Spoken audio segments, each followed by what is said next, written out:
Dobrý deň, vítajte v rezervačnom systéme pre vilu Anna Pešeňovej. V prípade, že si prajete urobiť priamu rezerváciu, poskytujeme teda návod ako na to. V prvom kroku je nevyhnutné vybrať dátum príchodu a odchodu, takže poďme spolu vyskúšať napríklad víkend 15. až 17. júla. Nakoľko necestujeme sami, ale s rodinnými priateľmi, vieme si takisto okrem izby číslo 1 pre 3 dospelé osoby pridať aj ďalšiu izbu číslo 2, kde cestujú povedzme dve dospelé osoby s jedným dieťaťom vo veku 6 rokov. Takže máme jednu izbu, druhú izbu a vieme overiť dostupnosť. Po kliknutí na overiť dostupnosť máme k dispozícii popis izieb.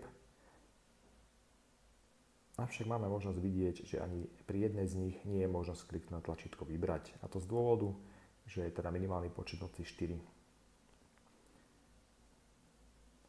Bohužiaľ tým pádom na kratší pobyt sa prísť nedá, nakoľko sme však flexibilní a chceme sa vo vile Anna ubytovať. Vieme upraviť dátum príchodu alebo dátum odchodu. Poďme teda vyskúšať termín 15. až 20. čo je 5 noci a tým pádom by to malo fungovať. Nakoľko naši rodiny známi nepotrebujú alebo nemôžu ísť na 5 noci, vieme ich izbu jednoducho odstrániť kliknutím na červené tlačítko koša a vyhľadáme teda iba izbu 1 pre 3 dospelé osoby. Klikneme na overiť dostupnosť. Vyberieme si to najvhodnejšie, čo vyhovuje našim predstavám, napríklad apartman číslo 5. Po kliknutí na tlačítko I máme možnosť vidieť storno podmienky, ktoré sa vzťahujú k tejto rezervácii, tie nám vyhovujú, takže vieme apartman číslo 5 vybrať.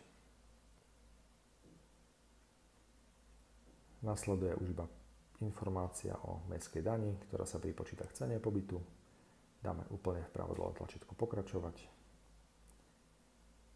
Vyplníme meno, priezvisko, najmä e-mailový kontakt, aby bol správny. V prípade, že budete prijímať nejaké pokyny o príchode, takisto online check-in a ďalšie informácie, inštrukcie, je nevyhnutné, aby bol e-mail správny.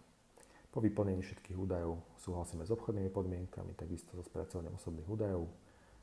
Spôsob platby zálohou faktúrou, to znamená, že platobným prevodom rezerváciu na tlačítko odoslať odošleme a už iba stačí čakať na potvrdenie rezervácie z našej strany a na ďalšie automatické správy, ktoré vás budú informovať či už o platnosti rezervácie alebo o prijatí vašej zálohovej platby. Za rezerváciu ďakujeme, tešíme sa na vás.